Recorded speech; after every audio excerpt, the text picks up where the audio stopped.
Welcome to the Underground, the Steel City Underground, the black and gold standard for Pittsburgh Steelers coverage. Now, here's your host, Joe Kuzma and Brian E. Roach.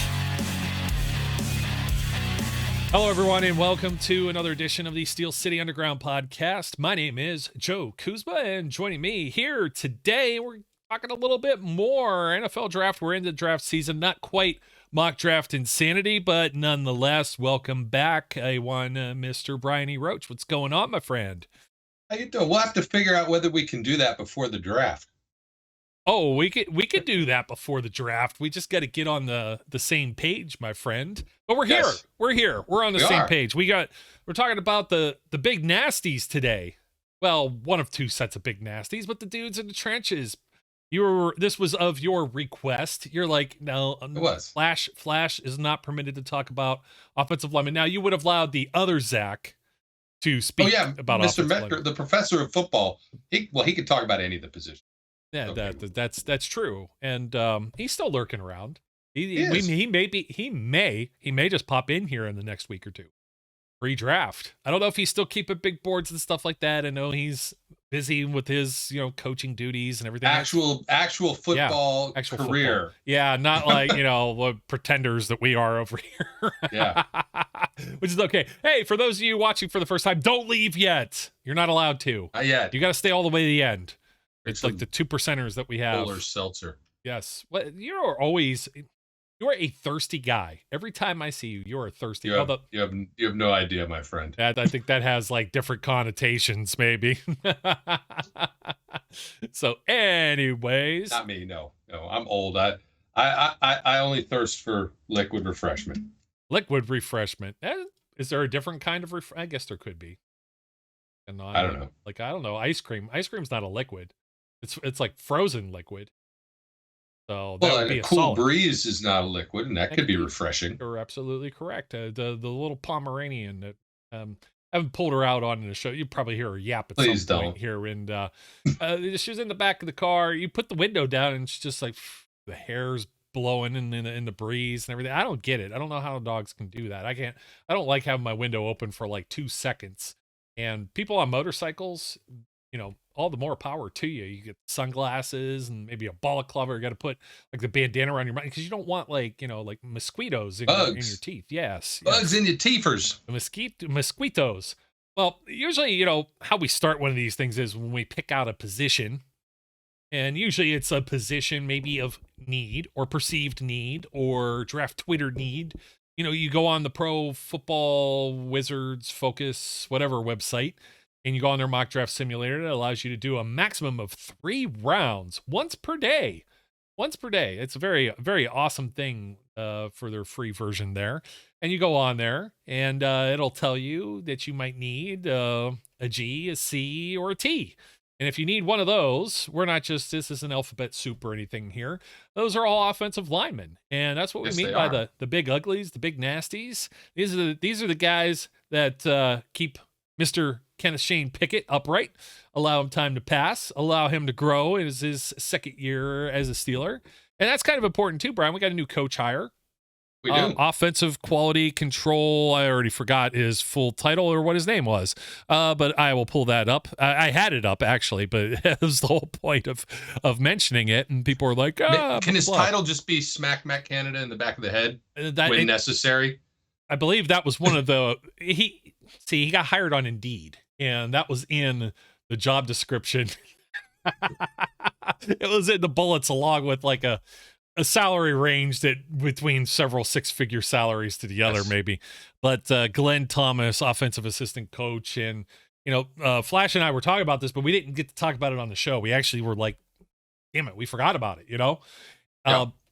This might be another one of those hire a year ahead, but I don't think it's to be an offensive coordinator. The experience of Glenn Thomas is mostly working with quarterbacks coach, passing game type deal. This is the smack Matt Canada upside his head, because if Matt Canada doesn't get it together, and most people that are listening to this, probably the other half of the 2%, the 98% are thinking, yeah, that's never going to happen. Mike Sullivan would be the internal hire, I believe, who has quite a bit of OC experience over the years. And then Glenn Thomas would probably either keep the position that he has now, or depending on how he works out with Kenny Pickett, slides over and transitions to the quarterback's coach. So I thought that was kind of interesting. And we had one other development since we talked about wide receivers on the last show, and we also made fun of the Baltimore Ravens. Let's do that again. Yeah, let's make fun of them. Look, let's just put it this way. I'm quite content. I could catch as many balls as Odell Beckham Jr. in that offense, and I will not cost them $18 million. I will cost them, $18. Well, 15. Well, only 15 guaranteed, Brian. Only 15. Only 15. Only. It's that meme with the guy over under on the number of passes he actually catches in the season. 15 targets going his way like that. It's probably 15 targets. It's that meme with the guy in like the bubble coat, you know what I mean? And he's looking away, and then he's like, pointing like the buddy Jesus from Dogma. Yeah. And that's exactly what it is. It's like pay Lamar Jackson, 30 whatever million and maybe under the tag, or sign Odell Beckham for.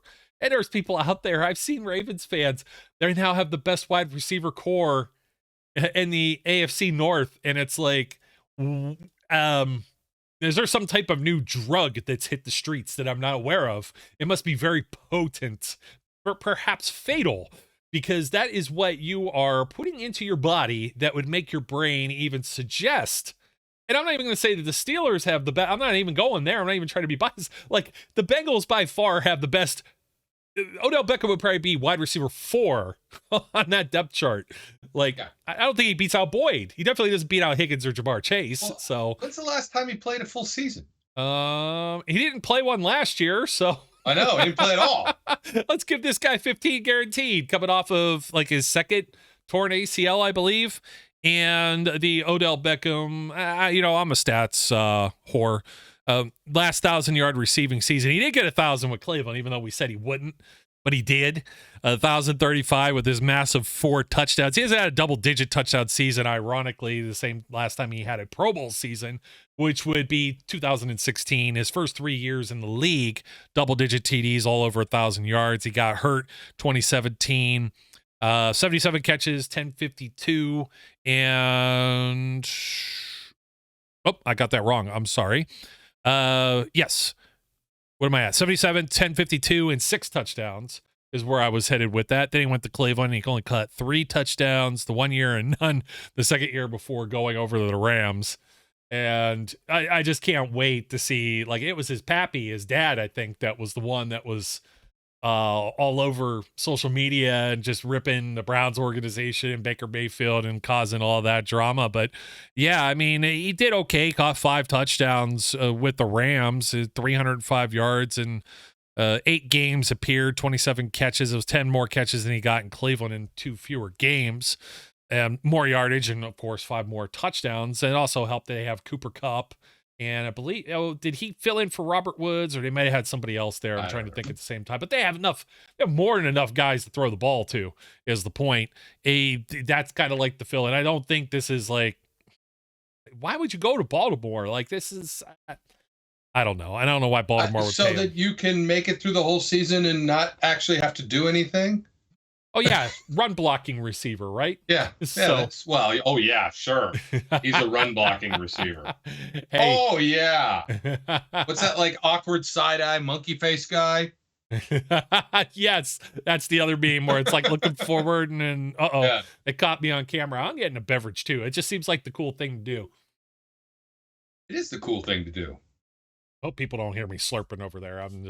I try to be on my best behavior. I try to have etiquette and manners, and we haven't quite yet devolved into debauchery here on the show. But we're getting closer by the minute. Every time we do this, we're getting further and further along from the path, the stray from the path. Speaking of the path, this is the way. This is the way. I have spoken. Yes. Speaking of guys who run block, offensive line, I think it was perceived before free agency that, without a shadow of a doubt, the Pittsburgh Steelers were drafting an offensive lineman with their first round pick. Without a doubt, they might take 2 if they have 3 picks in the top 50. Now all of a sudden you kind of look at this and you're on the outside and you've seen what's gone on in free agency and probably wondering to yourself, how high of a priority now is getting an offensive lineman? Because for some folks, we'll take a look at the roster right now, or the depth chart, right? Obviously they signed another guard. They signed 2. Okay, you got a reserve guy, Nate Herbig. You've got Isaac Suomalo. I should have made you say that one. I'll make you say the other guy's name. James Daniels. James Daniels. I can say that name. Low hanging fruit. But with the 2 big prized free agent guards on your interior line, I didn't think guard would be, unless, of course, David DeCastro or Alan Faneca, like some guys that are really headlining their class. But there's not even one of those guys in this class. Not only is there not that, but I mean, they would probably be available at 17, but now you don't need them. Right. So I think that's okay.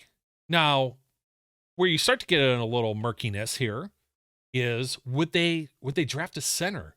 You look at Mason Cole. Don't really have, I guess, Herbig. He could play a little dabble at the center position a little bit, or you've got actually a lot of position flexibility across that.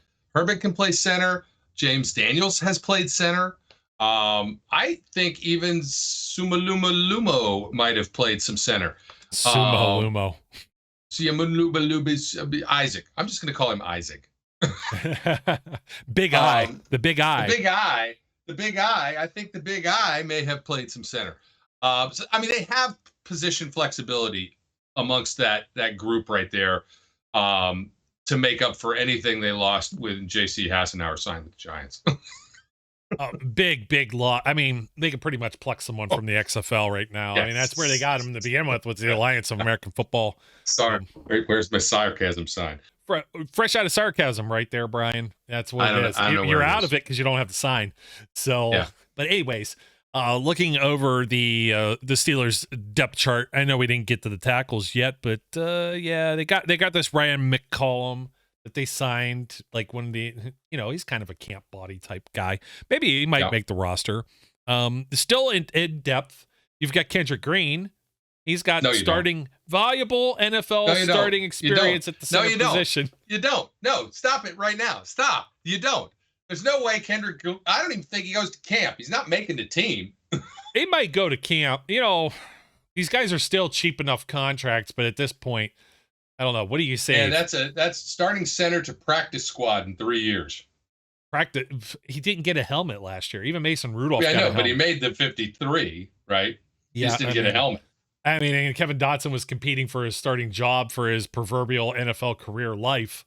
Yeah. With Kendrick Green, and now, we just talked about Herbig and Sumalo. As a longtime Steelers fan, I believe that Omar Khan should trade Kendrick Green for a first-round pick. Oh, don't pick on our buddy Ed. I mean, it would be great if we could. And sometimes I'm sorry. Hey, Ed, if you're watching or listening, yes, we do get proof that we do read the comments sometimes. Actually all the time.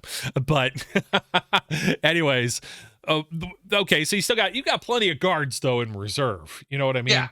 So they got enough that'll make the team. You got enough that are there. That's not the big thing. But you think Mason Cole is safe? That's the one I'm not so certain about. I think he's safe for this year. Yeah, I think he's safe for this year. Do I think that there's an outside chance they draft a center? If they do, it's the kid with 3 names from Minnesota. The serial killer name, because you got to have 3. You got to have 3 names to be a serial killer. That kid. John Michael Schmitz. John Michael Schmitz. And I don't think he's even a second-round guy, unless somebody's desperate. I think he's a third-round guy. The Ohio State center, Luke, Whipler, I can't remember. Luke. I'm just going to call him Luke and John, making it very biblical here right after the holidays. And Paris, because Paris will be, that's just another biblical name, Saint Paris. So, but that's going into the tackles. It's not in the centers. Yeah. Wait a minute. If one of those 2 guys is there in the 3rd round and they feel like there's value, I can see them getting picking one of them. Probably not Luke. Probably John Michael will be the guy that if they're going to target somebody, it's him. But I rate it at less than a 50% chance that they draft a center. Yeah, they met with John Michael Schmitz. Yeah. Your top guys are Luke Whippler from Ohio State. The Ohio State. I stand corrected. Not the Wisconsin, like Joe Tippmann. John Michael Schmitz, Juice Scruggs from Penn State, and another Big Ten. These are all Big Ten guys, which the makes Michigan them guy. all, yes. Don't even try it. Just say Oluwatimi. Michigan guy. Yeah, Michigan guy. I think I stuck the landing on that one. And then you Ooba go, dooba dooba. and then on some of these boards, these guys might be Mr. Irrelevance. You got a guy from Troy making it on this list after that, but it's like all Big Ten dudes, which is interesting in itself. But the reason I wasn't thinking so much Schmitz, unless he is slimmed or trimmed down, isn't he like I think I'm seeing 6'4", 320 pounds. That just doesn't seem like the Steelers. He's a mauler. Yeah, he's a mauler. That's not the Steelers' MO at that position, though. It's usually not. You know, but the winds of change are blowing, my friend. They really are. They might go in there and get somebody that can rough it up. Yeah, so that leaves us at the tackle position. I see a lot of people, they poo-poo all over Chuks Okorafor. You thought I was going to say the other guy first. But they poo-poo on both of them, so it's really okay. Do. They really do. I do not have a problem with Chuks Okorafor. I'm not going to say that I love his contract and say he can't be upgraded, but of the two, you're probably looking at Dan Moore as the guy you need to upgrade. And I saw a great comment from someone on Facebook the other day that had said pretty much like what we've been preaching for a while. How much of that problem is the inconsistency at left guard. Kevin Dotson, also still inconsistency at left guard. Being only like a 2-year player, getting thrown in there as a rookie, a 4th round guy. Obviously, if you want to upgrade, if you go and grab somebody in the 3rd or the 4th round, is it really an upgrade or just another Dan Moore? Or maybe is Dan Moore playing above his draft pedigree, even as it is as a 4th round guy? He, a little above the line. But he's really just got to clean up well, it's not all pre-snap penalties, but just got to clean up the discipline a little bit. You know what I mean? And if you get that down, he's shown some promise here or there. So I don't necessarily know that they take a stab. It's still, when you look around the Steelers roster, typically when you're looking at needs, you're like, okay, gotta take this guy because if it's like a 1st round pick, this is also the other piece of this, as you were just saying with center, is where do you take them? Who do you take and where might they be taken? You're saying maybe John Michael Schmitz might be a 3rd rounder, and that's where a lot of people have him mocked. He's maybe not even in the top 60 or so picks on some of these draft boards, big boards, and whatnot. So that gets him outside of the first 2 rounds. And that means you don't have to reach. But with tackle, you're automatically thinking, oh, in order to get a premier guy that's protecting Kenny Pickett's blind side, you got to take him in the 1st round. I will not argue that. Doesn't mean that everybody has to do that. What's that? I was gonna say, yeah. Look, I'm gonna sum up the 1st round. If Paris Johnson or Broderick Jones are there, you run to the podium and take them. I don't think either one of them is going to be there at 17. If they are, you take them, and if you don't, it's a mistake. Doesn't mean that they will, because the Steelers don't necessarily value the tackle position the same way everybody else in the known universe does. That's where they really skimp on paying the big buckos. But if one of those 2 guys, and who's your 2 again? Skuransky, Paris Johnson and Broderick Jones. So Georgia and Ohio State. Flip it the other way around. Paris Campbell from Ohio State University, and Broderick Jones, Georgia. Yeah. All big dudes too. There's even a little bit of risk with Broderick Jones because he's only played the position for a short period of time. He doesn't have a huge sample size, but he's freaky athletic. And the traits are all there, and he's going to go probably. I mean, there's just enough tackle needs that it's unlikely either one of them is there at 17. If neither one of them is there at 17, you do not draft a tackle at 17. I'm not going to disagree with you because we've said enough times, Peter Skoronski, some of his measurables, a lot of people are looking at his arm length. Just it might not translate to being a tackle at the NFL level. A lot of people, I think he can be a fine right tackle. Yeah. I don't think he can be a left tackle. Do you draft a right tackle at pick 17, I'm not drafting a right tackle at 17. Left tackles you draft at 17. Right tackles you do not draft at 17. Well, and I mean, I'm going to tell you, right tackle is becoming as important as left tackle. Right tackles have to block TJ Watt. I mean, obviously the Steelers' right tackle doesn't have to block TJ Watt in a game, just in practice. But I mean, there are starting to be enough edge rushers that are premium elite guys on the right side too. And the way that they tend to move people around, right tackle is becoming almost as important as left tackle. The only difference is quarterbacks can look and see that's the what I right was going to say, right-handed quarterbacks versus left-handed quarterbacks, and that's why the left tackle position, and for most of us out there that aren't, maybe privy to that said information, if you're throwing with your right, you're going to probably have your back turned to people coming from your left side. So that's why they call it the blind side, so to speak. Dum-dum-dum. Yeah, I know. Sometimes, you know what, I just don't want to speak over anyone's heads. Maybe some folks learned something today. I'm full of all kinds of things. Don't forget to try the veal. I'll be here all weekend. You're full of it, that's for sure. But just looking at some of the draft boards and some of the folks that are out there are listed on here. Paris Johnson, obviously, he's the head of this class and should be a top 10 pick, you would think. I don't know that he would go outside of it. Myself and Flash, we went down a lot of the teams in their draft order and what their needs might be. And in that top 10, you're probably looking at the Panthers and Texans, I would think, both taking a quarterback. Maybe the Colts as well, but Cardinals, Colts, Seahawks, Lions, Raiders, Falcons, Bears, Eagles. Eagles at 10, if he even lasted that long. That almost like screams. I got to look and see who they still have there, but well, they still got Lane Johnson. Yeah, but he's like 35 years old now, 34, 35. And so is Kelsey, but Kelsey, they've got his replacement already. They took one of the centers and kicked him out to, or it was the guy other than Creed Humphrey. Why can't I think of his name right now? The Dickerson, guy from Alabama. Landon Dickerson. Landon Dickerson. Yeah. So they've got that, but I mean, that kind of screams like their move. And it also does kind of scream a Steelers move that they would like really load up on the trenches, but we're thinking maybe 17, you pass on that. Paris Campbell might not be there. That's one reason why. And you get to 32, DeJuan Jones, the other side, the mountain of a man, who I'm sure Mike Tomlin will look at and go, "Whoa, that's a big man."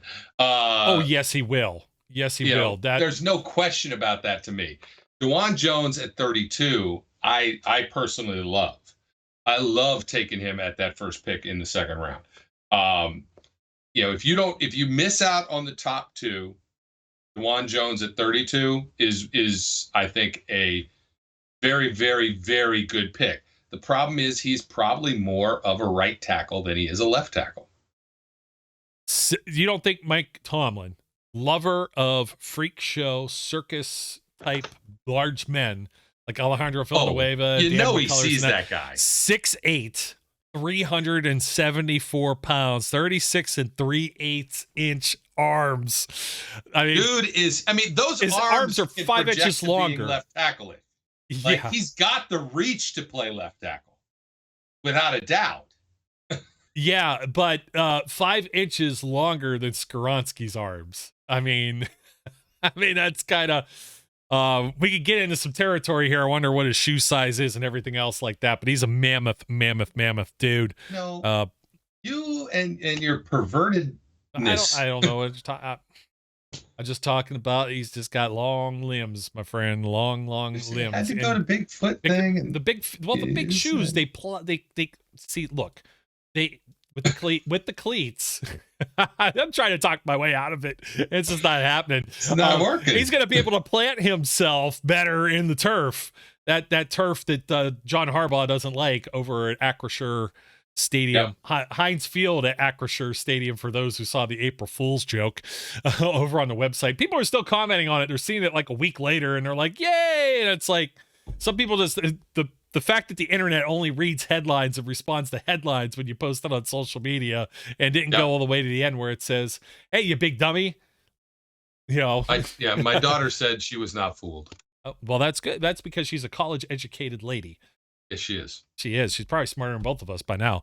May have been when she was 2. That's true, man. The things that kids will say. You skipped completely over some. What we got? We got 1 4-year starter, Darnell Wright with Tennessee. The Tennessee Volunteer, 6'5", 333. He's another large human. I know it just doesn't seem like it would be the Steelers' fit, right? Even though Tennessee seems that, Mike Tomlin's got that little bit of a pipeline coming in from Tennessee. If there's anywhere that he would think about it, and there was somebody that had a bird in his ear, it might be Darnell Wright. Although I'm with you, I'm not feeling it. I see a lot of people projecting Darnell Wright to the Steelers. I've seen them even taking him at 17, which is nuts. I don't see it. I don't think that it's the same kind of comparison. Like there are from some very solid tackles that come in positions, 3, 4, 5, maybe even 6. But there is definitely between Johnson and Jones, there's a drop off. Yeah. And I think of that other group. Darnell Wright's okay. I like DeJuan Jones a little better. Who's the other guy that I can't remember now? Anton Harrison, Oklahoma. Anton Harrison. Yeah. But I think Anton Harrison is really just one of those guys, and I can't remember whether it's Anton Harrison or Darnell Wright. They are just a right tackle. Forget it. That is the only place they're playing. Darnell's played both, and Anton played both last year, but he primarily played, I have the numbers here, 803 snaps as a left tackle to 53. So he had to fill in. He's more of a left then. Yeah, he's totally 2020 333 snaps and 671 and 21. Overwhelmingly, what's he got here? About like 1,800 snaps at right tackle or at left tackle. I'm sorry, going to confuse everyone else here. Darnell Wright was not even playing tackle. I don't think the year before. Oh no, I'm sorry. He played right last year, left in 2021. So he got a position swap last year, and he primarily played right in 2020, and as well as we've got them all. I've got them all on my screen anyways. Very similar. Paris Johnson was a left tackle, but also played right guard before that. But you just feel, the guy was he was just so dominant. Like, it's a little bit different than some of these guys get thrown out there and they look like, yeah, this guy looks okay, can maybe play this part or whatever. And then you've got a guy that's just like, it's like a lineage too. It's like a long pipeline of guys that have at Ohio State, Oklahoma. These are kind of the places that breed. Alabama, Georgia. They're going to breed your offensive linemen. Broderick Jones. Let's see if Broderick Jones was one of those two. No, most primarily left tackle. DeJuan obviously played it right the last 2 seasons. Yep. So makes sense, right? Since his teammate we were already talking about. You get down into some of these lower, I don't even want to say lower because Cody No Teeth. Well, Cody No Teeth, the kid from Syracuse here, Bergeron. Bergeron I like a little bit. 49 maybe. Yeah. Wouldn't take him as high as 32, but 49 maybe. Cody No Teeth I would take at 80. Yeah, that's a good spot for him. That's kind of one of these, and he's from North Dakota State. Even like, Syracuse is like true D1. We think of him as like a basketball school, but still, you can't always think that way. I don't always want to think that way. I'm a fan of FCS football, but you're starting to get that. We saw that happen with the guy who ended up with the Denver Broncos. That was the center, and I wanted to say it was Ray Duns, and it's not Ray Duns. It was Quinn Miners. When we were talking about centers 2 years ago now. Jeez. Yeah. Going a little further back, because like last year, we were thinking offensive line. Steelers made all these moves, Mason Cole, James Daniels, and it was off the board, and we were all gung-ho on the quarterback position from there forward. And of course, they took a wide receiver, defensive line, and it was kind of like an afterthought. Here, I think they're going to find somebody that's going to be depth. Should there be an injury to Moore or Okorafor, I think they got to pull the trigger at some point in those first 3 rounds. And maybe this gentleman from North Dakota State, 6'5", 302, one of the more athletic tackles. Is he a little light on his ass? I don't know. Might not be. sub 5'1". Hard to call anybody who's 302 light. I know. But, I mean, you know. Yeah, I know. Because, like, I can't imagine. By the way, did you say Russell Okung in his body transformation? I'm going to see if I can find this. I'll pop it up for everyone. Just, it's like another one of those things like Alan Faneca. Like Alan Faneca? Yeah, Alan Faneca. And it's far from just Alan Faneca. Or Aaron Smith? Well, Aaron Smith. How big was Aaron Smith? He was a big boy. He was a big boy, but he wasn't like a 300-some pound big boy. No, though. He wasn't. But now he's thin. Yeah. So there he is, man. You can't even believe this guy played offensive line. I mean, that dude's thinner than me now. Maybe both of us. Like That's frightening. Yeah, he was like Skeletor. Like, it's pretty crazy. I wasn't sure if you saw that, but wow, what a body transformation! And I'm not poking fun at him at all. It's just, I'm just gonna tell you, I don't generally spend my time looking for half-naked men on Twitter. I'm just, Well, I missed that. I totally missed that. They tend to find me. Not my fault, my friend. You get what you put out. I'm not putting that I don't even take my hat off for the Twitterverse, okay? So that ain't happening. But yeah, Cody Mock, primarily, yes, 100% of the way a left tackle, North Dakota State. And I mean, we'll see what he ends up doing on the pro level. And I mean, people have to understand, like I said, I don't know that the Steelers value a tackle at the same level that the rest of the teams do, that the prognosticators and that the analysts do. They have gotten by, and we've gone through it before. They have gotten by without drafting a tackle high for a very long time. And even on the rare occasions when they do, sometimes it's more miss than hit. They've done good yeoman's work by finding those guys elsewhere. And that being said, there is certainly every chance that they don't draft an offensive lineman at all. It's a realistic. Do I think that they think they need a tackle? Yes, I think they probably even agree we need to upgrade that position. I also think that the focus that they've had on the offensive line the last 2 years would lead you to believe that they think they need to upgrade that position. But that may mean, at 32 or at 49, not at 17. Again, it just depends on how the boards fall and what players are available at those positions. I do think they probably will draft a tackle because it just fits with the emphasis that they've been placing on rebuilding the offensive line. I think if they do, it's going to be a guy who fits in the mold of the offensive line that they're trying to build, which is kind of an old school offensive line that can manhandle people and do some power and move the sticks, so to speak, which I'm sure Najee is thrilled with. Why wouldn't he be? All of them. And just also, help Kenny keep him upright. And protect him a bit, give him a little more time to throw than he had last year. So it's my point being, there's certainly a chance they don't take an offensive lineman. I think they probably will. And I think it will be 32 or 49. That's fair enough. I got some deeper guys, though. You can't go too deep when you don't have, a 5th or 6th round pick. And, you got 120.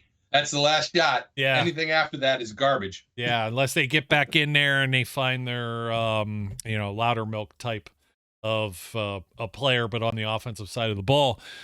I was looking at there's a guy here from Maryland, 6'6", 306, Jalen Duncan. Pro Football Focus has him ranked currently 123 on their overall board. He is a redshirt senior, so he's a 4-year player, but he was giving up a lot of pressures against Big Ten competition. You've got Carter Warren from Pittsburgh. And you talk about a Kenny Pickett teammate, 6'5", 311. He's got 35 3/8 inch arms, and he's also a 4-year starter. as a red shirt senior. Now, he's also primarily, I say primarily because he only had 11 snaps in the last 3 seasons at right. He's primarily a left tackle. So that could be one that maybe put on your radar if they don't jump ahead too far. Everyone's gonna be jumping up and down and doing jumping jacks and everything else and saying this is the guy that replaces Dan Moore. But if it's not by pick 50, I don't know that that's a week 1 starter, especially at left tackle in the NFL. And even pick 50 might not be.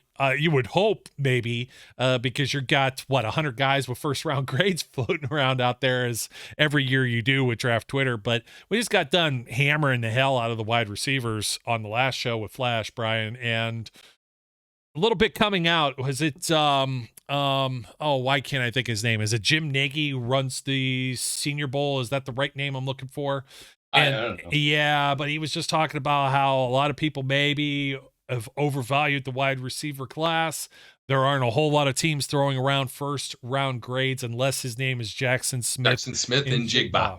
Once again from the Ohio State University. Ohio State University. Yes, and that could very much throw a lot of things out of whack here as well, because could you imagine the Steelers looking down the barrel of somebody like a Jordan Addison hanging around, or any of the other fine young men that we mentioned from the other day? I'm always forgetting.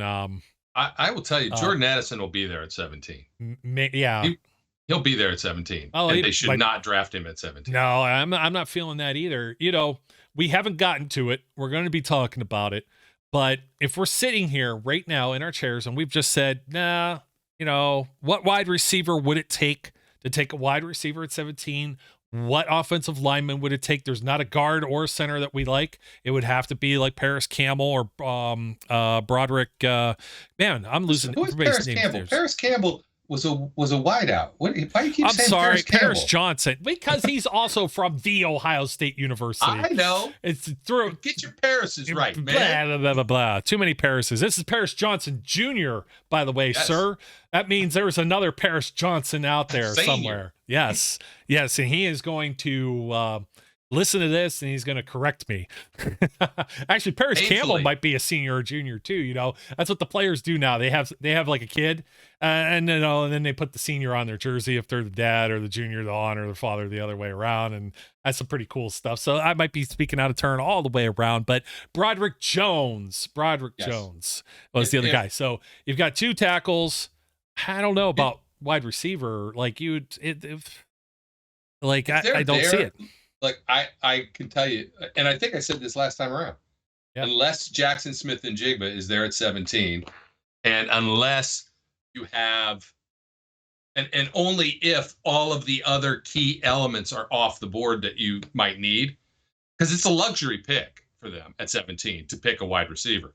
But if Jackson Smith and Jigba is there at 17 and Broderick Jones and Paris Johnson are not there, I might take Jackson Smith and Jigba before I take Joey Porter Jr. Yeah, there's enough corners. It seems like the corners are a little deeper too, where you might not have to take a guy good corner class 17 either. Some people are even speculating, could the Steelers take 2? And I'm not against that idea necessarily. Not at all. Yeah, it's just, they've only got so many picks. If you end up adding another pick because somebody else wants to jump up a little higher, especially at 32, there's some funny things that could happen. Like 17, I'm kind of like, okay, there was one thing that like popped up. Oh, and it had to be Andrew Filippone because he's the only dumbass that would say something like this. And yes, I did call him that. To be completely honest, I don't think that Pony is necessarily a dumbass. I think he says dumbass. He plays one on TV. Yeah, exactly. He says it to get a reaction like he just did from me. And now I'm the dumbass having reacted to it. But he said something about like trading up. Would you give up 17 and 49 to move up to 10 and take, does it even matter the name? And I said, no, not in a million years. No, because they have not had, we went through this. It's been like almost 30 years since they've had 3 picks in the top 50. Like they have. Who are you going to get at 10 right now? Other than a Paris Johnson or, Broderick Jones, who are you going to get at 10? I think that's an impact player on this team. I think that's the only. I think it might have been a Paris Johnson situation. He tweets so damn much, I'm not going to be able to find exactly who he said. But that was Right. like my initial gut reaction to that as well. Was Well, I mean, I would much rather some have. other moron has us trading up to what with Detroit to 12 in order to take Broderick Jones. But again, giving up, I think 49 and 17 to get there. I'm like, no. Actually, this was posed by our buddy Flash, and I know this wasn't him that came up with it. That's the only reason why I'm not dumping on him and throwing him under the bus. But it was. He said this is a fun one. Steelers could package 32 and 17 to move up into the top 10 and grab Christian Gonzalez. Would you be psyched or super psyched? And no, I don't feel that. I would much rather stay at 17 and grab like a Joey Porter Jr. and then maybe Addison falls in your lap or something like that. I look, Christian Gonzalez is a stud corner. He's probably the best corner in the draft. And it could be a lockdown, shutdown type corner for you for a long period of time. The thing is, it's an if, right? If they have the opportunity to get 3 impact players in this draft, right? And I'm not going to give up 2 of them to get 1. Correct. I'm not. That's where I'm at 100% of the way. Steelers pick 17 is valued. We got this chart, right?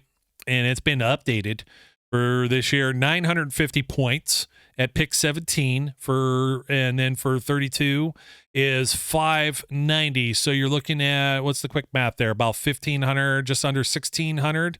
A little over 1,600, yeah, 1,640. But it doesn't matter. You're not going to get the 5 for Seattle, 1,700 and Detroit. Or do you 16. need to? You don't want to be at 5. No. Do you need to be that high to get somebody like a Christian Gonzalez? Probably not. I mean, no. I go back to that board. Yeah, well, right? Again, and it's teams that are drafting there, like the Raiders and the Falcons. Quarterback. Yeah. Edge, quarterback. D-line. No, you don't need to be in that group to get Christian Gonzalez. Yeah. You probably don't need to be higher than 9, maybe 8. Yeah, I don't know. The Falcons might do some really goofy stuff. I have no idea what they really should be going quarterback too, but there's only so many of them. Like, what's left? Are they going to move somewhere?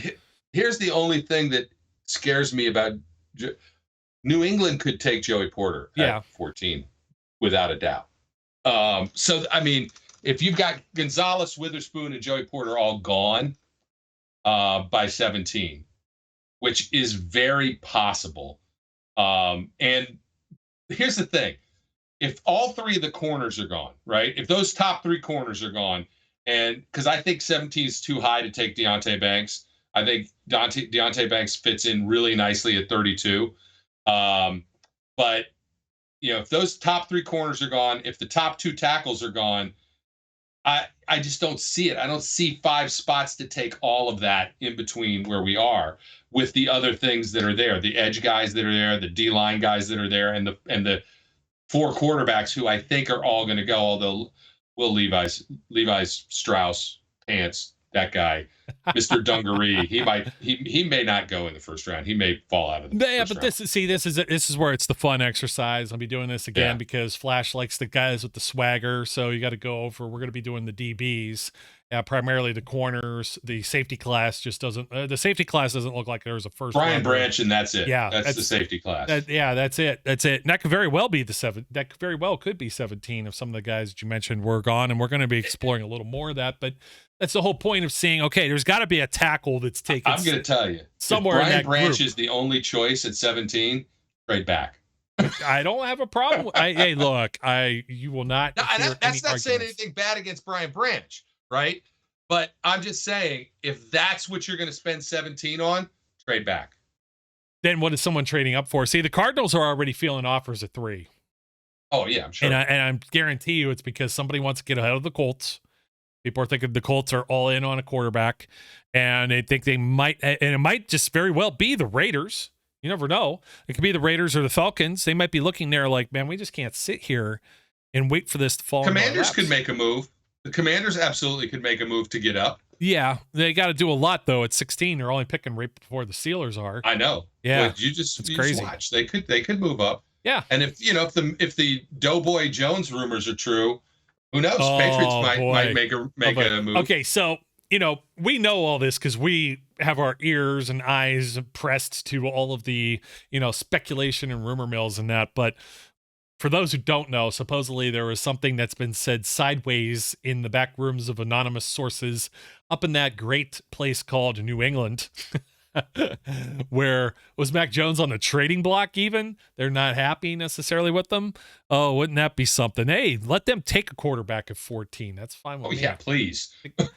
I'm just waiting. I am just waiting for, there's not a whole lot of guys I'm usually negative on. I understand just by the virtue of this, the guys you're high on. Remember how high everyone was with Justin Gilbert and then the Browns ended up taking him, and even Sammy Watkins to that degree. Sammy Watkins never turned out to be like Jerry Rice or Randy Moss like he was pegged out to be. You know what I mean? So the funny things happen. So I would never dump on anybody, but Will Levis in Kentucky, that stinks to me, man. I'm not seeing it. And it's a good place to say this and maybe even just start to wrap on this episode, because is there anything else on the offensive side besides offensive line? Me and Flash talked wide receivers. We talked a little right now about it too. Is there anything else offensively? Tight end, running back, quarterback. I know, and I'm talking they don't. top 50, first 3 rounds. You know what I mean? Like the late rounds, 7th round flyer on something. That's not where I'm headed with that.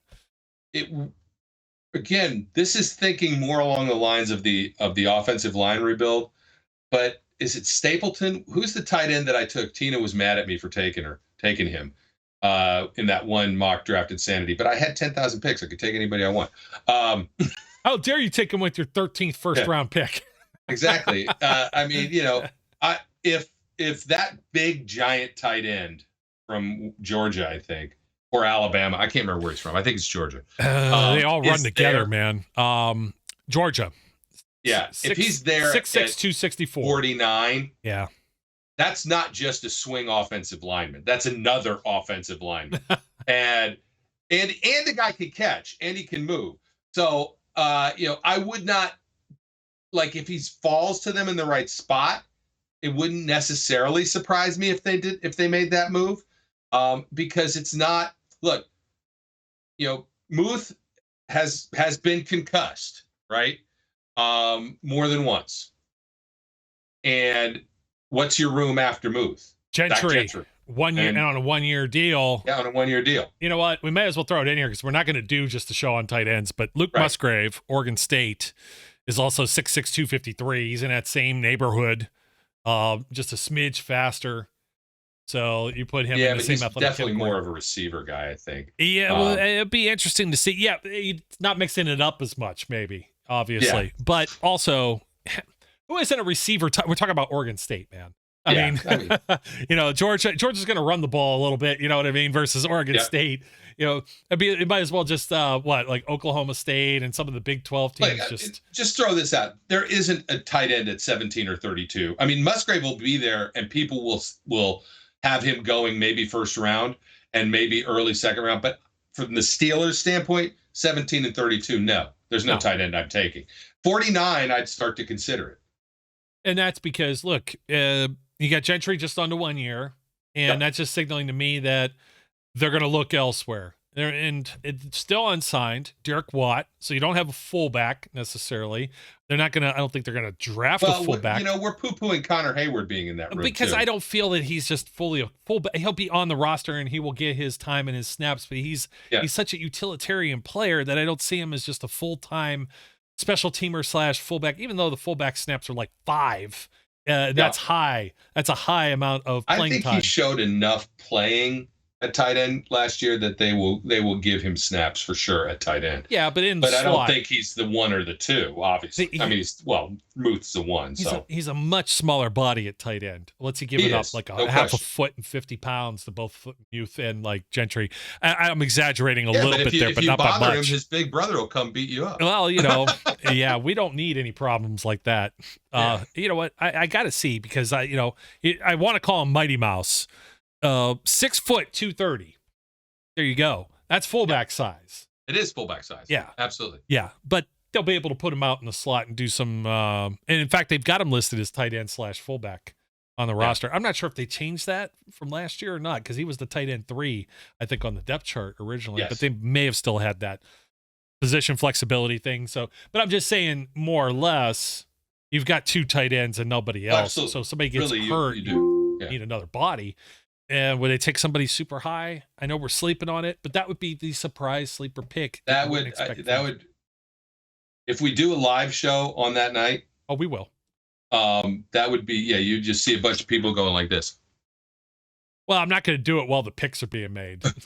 No, but even after the show, we'd still be in shock. Yeah. I'd be like, I don't know. Freiermuth surprised me when they took him too. And it was like, that's a little bit of a surprise, but they needed a tight end. They needed a weapon at tight end. He wasn't on my radar though. Like even George Pickens was at least one of my also considered when I did like my mock drafts. Like I didn't have tight end anywhere near, especially second round. I wasn't, everybody just weren't going to get him any lower than that. Everybody was like, well, yeah. And everybody's like, oh, Kyle Pitts. It's like Patrick Starfish, Kyle Pitts.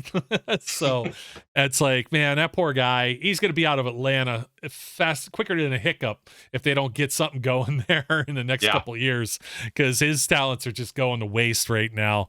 But that's what happens when you sign Marcus Mariota as your veteran quarterback to be in there. So, and I can't say that they're sold on Desmond Ridder. You could say all you want. They can't possibly be sold on Desmond Ridder. I don't think so. UC alum. I'm sitting right here. You cannot be sold on Desmond Ridder. Yeah, and I love I love everything about that program winning a couple of years ago and everything like that. But these are the big boys here. So, and of course, we're saying that quarterback not without the not out of question to have somebody that's going to be holding the clipboard, developmental, maybe one of these quarterbacks that's athletic, like Chris Oladokun, somebody that just kind of scampers around and can maybe play scout team type deal as your quarterback 3. Josh Dobbs. The right guy in there in the 6th or 7th round. Wouldn't surprise me if they take a quarterback then. Yeah. Look, if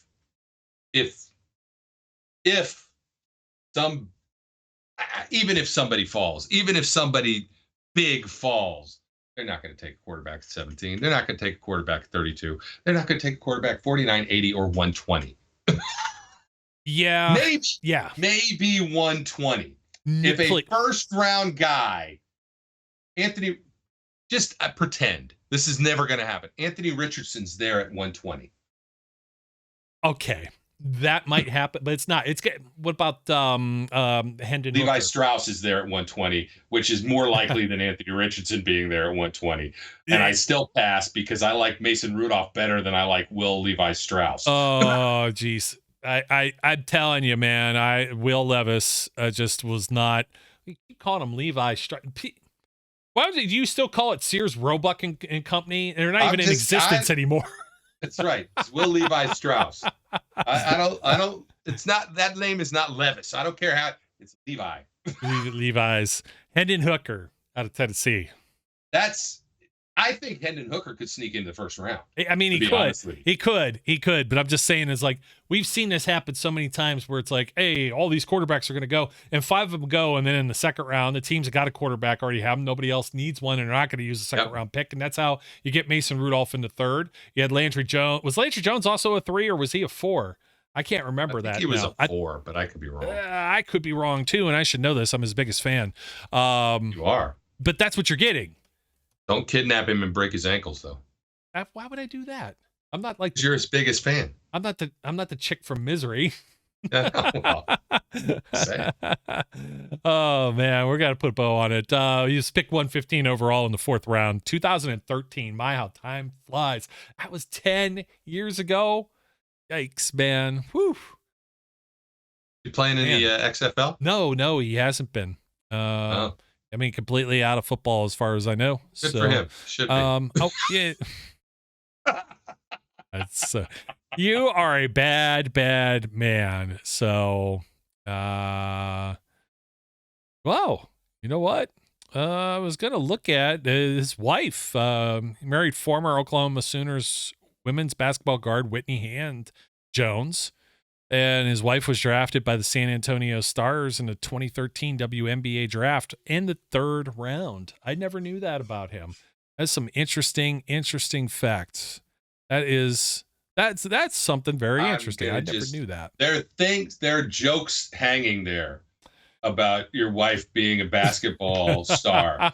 Being I'm a just better not athlete. going down that path, though. Hey, he still played long enough in the NFL that hopefully he's been wise with his money and he's better off than any of us are, because once again, we're the pretenders and this guy actually got to do it. And you know, whether or not you do it well, it's just like there's certain levels. It's like that's what most people don't realize. It's like they played in the NFL. It's like nobody can ever take that away from you. Even if you played like just a handful of snaps and you were on a roster for a couple of weeks, and we joke about some of these players, good, bad, or indifferent. They were like at the top echelon of the college, realm. Look, Landry Jones can go into a bar and say, Ben Roethlisberger was my backup for a game. He can. He could always say that. Somebody will call and say he's full of what. But on the other side of that too, what's pretty funny about that is like, hey, he can go back to, Oklahoma or whatever. And he can, and they'll have like a parade in his honor or whatever, like one of those homecoming things or whatever. And now from the whatever year, blah, blah, blah, division. But will they? Will they for Landry Jones? Will they? Well, not by himself. It'd be like when they bring the Super Bowl 40 team around or whatever. And it's like, your 2012, Big 12 championship, blah, blah, blah, Oklahoma Sooners, and okay. Maybe they like will. That. Maybe they love him there. I don't know. Yeah, I don't know. Why are we bringing this up even? I don't know. We're in 2% range, and we are. It gets late. We get loopy. It's pontificating on Landry Jones. I don't know. It's because we enjoy discussing the minutia of Steelers football. This is not even minutia. This is minutia. It's a level below minutia. It's the particles of football knowledge that are being shared here about Landry Jones. So small. They're just they're not even tiny. They're itsy. Folks, that'll do it for us. Thank you, Brian, for taking some time out of your busy schedule. With all of the amazing wisdom you have shared with us, we will be sure to have you back in a month. Well, there you go. Then mock draft insanity will happen after the draft, and it won't be as insane. No, it'll be even more insane, because now you're gonna have to figure out who's picking at 1 through 32 and doing all of next year's class, who's coming out early. Like you're rolling your eyes. I'd be shocked. Oh, I know. Look, there's already 2024 mock drafts out there. I know. We haven't even done this year's. You could probably run the simulator or whatever, and it has like, the San Francisco 49ers or the Super Bowl champions, and, they're picking 32, and, it gets the runner-ups are going to be the Chiefs again or something like that. You know what I mean? It's It's crazy. And I laugh at this. We're just talking about it now. And people were like, "Yeah, these clowns, they don't talk about the draft for months." And it's like, because go back and look at your mock draft from February before there was free agency. It looks rather silly now when there's a team that may have, I understand Jimmy G went to the Raiders. Maybe they don't draft somebody. Maybe they roll with him because he knows Josh McDaniels and stuff like that. But they're like Derek Carr, for example, going to the Saints. Now the Saints, there's probably mock drafts that had the Saints taking a quarterback. You know what I mean? And no, it's all invalid. It's null. It's no good. And that's just what I don't get into. I like to see everything. And now it looks like the Ravens won't need to draft a wide receiver. I hope they do. And another tight end. I just loaded up. That'll entice Lamar to come back. Running back, tight end. There's the first 3 picks. Wide receiver, running back, tight end. I have no doubt in my mind, man. I just, I will continue to laugh and smile. Watch it. They'll take a corner. Oh, I thought about that, but they're not picking ahead of the Steelers. No, 22, but watch them move ahead. Yes, you watch them. Watch them move up and take a corner. You keep that forked tongue behind your teeth. Just saying. You had that. You had already put that like bug in my ear. I was already thinking about that with New England. It's a deep enough class. I'm not going to panic. There's going to be a lot of panic. Oh, no. We're going to do the day 1 show. There's going to be a lot of panic. And then we're going to see after day 2 or rounds 2 and 3 on the day 2 show that we're all like, yay, we're dancing around. And here's where there's panic. Yeah. If Joey Porter, Devin, what's his name? And Gonzalez, Deonte Banks and Cam Smith all go in the first round, then you can panic a little bit. There's still guys out there. Don't get me wrong. There's still guys out there, but now you've missed on the best of the lot for sure. Yeah. And I keep saying my fun thing is to say Mingo and Ringo. There you go. There's your second and third round picks, and then it can go on both sides of the line and beef up there, and then you're good to go. Why not just take another quarterback while you're at it? Somebody will drop there, right? But I'm thrilled that we don't have to discuss that. We don't have to talk about quarterback trades, contracts, drafting. We got out of that for at least one more year until everyone. We'll see what happens. We should talk about quarterback, though. You know what we should do? Let's start now. Timer. Wait. I saved this one. I saved this. This is only for Flash. We only use this when he's on. Lightning round? Yes. All right, go. What am I doing? I don't know. Talk about quarterbacks. Oh, is Lamar going to be in Baltimore or not? I'm going to say yes. I agree. I'm going to say yes. I think but he's just signing his tag. He's not going to get the deal. Yeah, he's not going to. That's it. Sign the tag to play 1 year with Odell and then go be a free agent unless they do another tag. All right. How many quarterbacks drafted in the first round? 4. 5. Okay.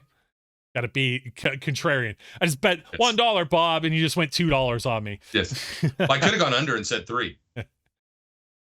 Yeah, you could have. That would have worked in that scenario. Yes. Would not work on the Price is Right.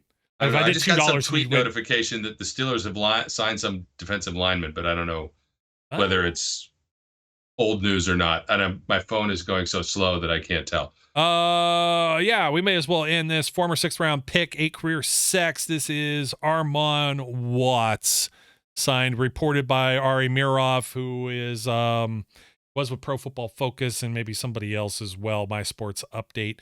He gets quite a bit of that news. That's per his agent David Cantor. So that's much less exciting than I wanted it to be. Yeah, but is he related to TJ? Somehow I doubt it. No, he can't be. There's an S Watts. at the name. Yeah, but Watts. It's not. It's like no, maybe like a second cousin or something. They came through we just wanted to differentiate ourselves by adding an S to the name. No, they did it at Ellis Island. They chopped the S off of the TJ, DJ, and JJ clan. When that group, yeah. You know what? There's too many Wattses here. You're now just Watt and Gigawatt. Yeah. Anyways, we talked about quarterbacks, right? We're good. All right, folks, that'll do it for us. My name's Joe, and his name is Brian, and we encourage everyone out there. Well, we usually encourage you to do a lot of things. Like, comment, subscribe, leave a rating or review wherever you may be watching or listening. We appreciate you. We got more stuff coming. This is what happens when we try and fit these in earlier in the week, and then we just, the whole thing is I've soured on offensive line, Brian. It was the same thing like 2 years ago or the year before, and it was like offensive line. They're so position flexible. It's like I'm probably going to be happy with whoever they take. Wait a minute. Let's just go back for a second. Yeah. I can tell you the last time I wasn't just happy with whoever they took. Artie Burns. Artie Burns was a pick because everybody was pegged for William Jackson III. And as soon as he went, it's like, all right, now what are they going to do? And you're looking at some of the names that are available out there. And I'll even go as far as Sean Davis too. Although I got talked into Sean Davis. I actually liked Sean Davis. He got stuck playing a lot of different positions. Jack of all trades, master of none. All right. Yeah, he was all right. Yeah. Artie Burns, young. What was it? He was watching after his like brothers and sisters and beautiful stuff. Story. Beautiful story. Yeah. Track I was not star. Happy with that draft pick. But it did seem like a panic button was hit. We need a corner. Ours is gone. Who's the next guy? 30 seconds. Okay. What? Anybody in that draft class still around? From 2016. Well, on the Steelers roster. I mean, it's not common for them to have been anyway. When you really think about it, you get down to it. But what's that? 7 years ago at this point, right? Yeah. You're going, well, let me see. You got to count out. So you got 16, 17, 18, 19, 21, 2. It just what it means is did anybody in that get a second contract? And I think the answer is Javon Hargrave, but not with the Steelers, and Tyler Matakevich, who not with the Steelers also. But forget Matakevich. Javon was the star of that draft. Absolutely. Outside of Javon, probably one of the worst drafts they've had in a long time. Artie Burns, Sean Davis, Javon Hargrave, Gerald Hawkins, pick 123, tackle, 4th round. Yeah. Travis Feeney, 6th round, who popped up again in the XFL, but it was like one of those square peg round hole type things. He was an inside linebacker, but he was like a 4-3. He just didn't fit the 3-4. He didn't even make the team at the end of this. DeMarcus Ayers, who for a minute, his biggest claim to fame was a big play against the Ravens. Might have been pass interference. I don't remember if it was catch or pass interference or both. And then Tyler Matakevich, who's still plugging along. Actually, Artie Burns special is still teams, plugging solid along. special teams guy. Yeah, Artie Burns, I think, is still plugging along. Or he was. I think at he's least playing last year. Chicago. Yeah, he was. He ended up getting hurt, and that's what happens. You get picked 25th overall. Somebody's still going to kick the tires on you. You've got enough. Yeah. You've got to. Well, it didn't last long for Gilbert, did it? No, Gilbert was like Steelers had a conditional pick that didn't even go to Cleveland, I don't think, for that one. And this is how far you've fallen if you're Justin Gilbert. And that was what? He was 10th, maybe, overall. He was somewhere in that neighborhood with the Browns the 1 year. I believe that was the pick one of the picks they moved back on. And Gilbert was returning kicks and punts. Like Mike Tomlin don't ever put defensive backs on special teams like that, at least in a return role. So you know that's how far the mighty have fallen. So yes, indeed. Apparently he just lost his love for his passion for playing the game. Unfortunate. So, all right, folks, that'll do it for us. We told you all the things that we like you to do. We had some bonus content there, revisiting the 2016 NFL draft.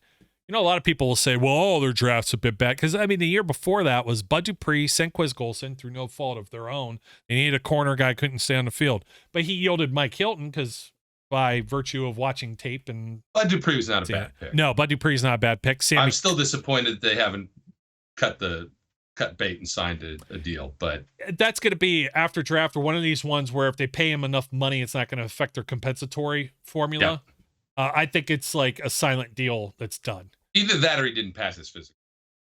Yeah, I don't know if they would have announced that or not. Usually that They kind wouldn't of news, have. They wouldn't have announced that news leaks. That loose lips sink those ships.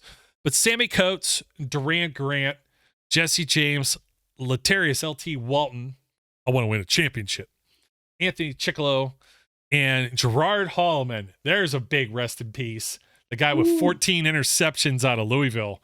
Couldn't even make Safety. the team. Yeah. I mean, but you just go back far enough. I mean, and people think that, but Ryan Shazier, tragic what happened, but out of the league. Stephon Tuitt, out of the league for different reasons. Jeree Archer, 3rd round. Martavis Bryant. That was another XFLer. that never was thrilled with. Shaq Richardson, Archer. Wesley Johnson, Jordan Zumwalt, Dan McCullers, Rob Blanchflower. So you see a lot of these like later round picks. They're just, you go to Rob Blanchflower. Wow. Yeah, man. Woo! Didn't really stick around. And one last one, Brian. We'll jump into 2017 with TJ Watt, Juju Smith-Schuster, Cam Sutton, James Conner, Josh Dobbs. That looks like a stellar draft class of guys that are still making hay in the NFL. And then Brian Allen, Colin Holba, wait a minute, and Keon Josh Adams. Dobbs making hay. Josh Dobbs got the start in the game. I mean, that's that we've lowered the bar heavily for making but he got hay. the play. He got to start a game. Hey. He's making hay. He got to start a game. He's signed and he's on a roster. He's not earning a paycheck because they're not playing yet. But if he got any kind of little quibble for his I like signing Josh bonus, Dobbs, but making hay, like that's just making little extreme. hay just means that they're still getting paid, dude. I mean, if a guy just say still in the league, but 2017, we're talking, 5-6 years here now. First and sometimes a second or a third contract. Yeah. I mean, for third and fourth round guys still plugging along. That's I think that's pretty damn cool. So it's not to disparage anything that Dobbs got to do. And I mean, hats off to him. He got to play ahead of Malik. He outplayed to the point, at least in practice, to give confidence to play over Malik Willis. What if they cut him? Malik Willis? Tomlin would kick the tires on that. Just like he did with in the anniversary and rest in peace, the true non-joking fashion with Dwayne Haskins, but they would definitely kick the tires on it. But we've given X amounts of bonus content here because we just don't know when to shut the hell up. But that's because we don't know if we're doing another show later in the week. So we appreciate you joining us. Though. Yeah, I'm you do. Tired. I'm old. He needs his past beauty my sleep. bedtime. Yeah, the sun hasn't gone down yet, but Brian has. Dude. Did you say I need my beauty sleep? Yeah. I could sleep for 100 years. I'm still not going to be beautiful. And if I pronounce this wrong, I apologize, but welcome to Mark Lone over at Steel City Underground, one of our newest writers. He may have you topped in the age department. He may be your senior now. So you better respect your elders, sir. Right. But welcome Look, aboard, Mark. I don't know you, but without welcome mentioning aboard. But yeah, respect is earned, my young friend. Stay thirsty, my friends. Stay thirsty, Brian. He ran out of the sparkling water. He's getting cranky. My name's Joe. His name's Brian. Thank you, folks. Hope you enjoyed all of it. If you're still hanging around, tell us that you enjoyed the show, and we'll catch you later. Until next time, be safe, be good. Oh, and we'll catch you later. We would like to thank you for listening and remind our listeners to follow us on social media and our website, www.steelcityunderground.com.